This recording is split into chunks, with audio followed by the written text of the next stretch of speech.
Стени на сгради и огради останаха облепени с дебел слой предизборни плакати. Много безотговорно, наистина. Просто не е комфортно от тяхна страна, при положение, че се дават толкова много средства за тези агитации и после пък да останат така да висят. Особено е грозно, когато са надраскани, висят някакви такива парциални изпълнения.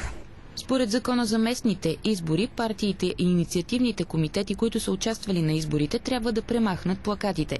Срокът това да се случи изтече преди няколко дни.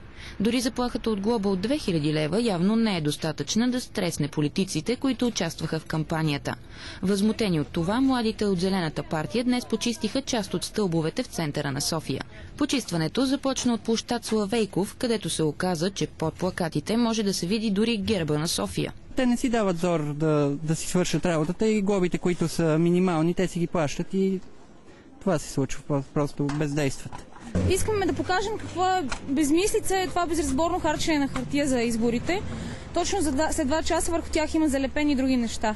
Има поне 10-15 см дебели на места наслоени плакати, което значи, че най-вероятно може би от евроизборите до тук не са почиствани, което е доста тъжно.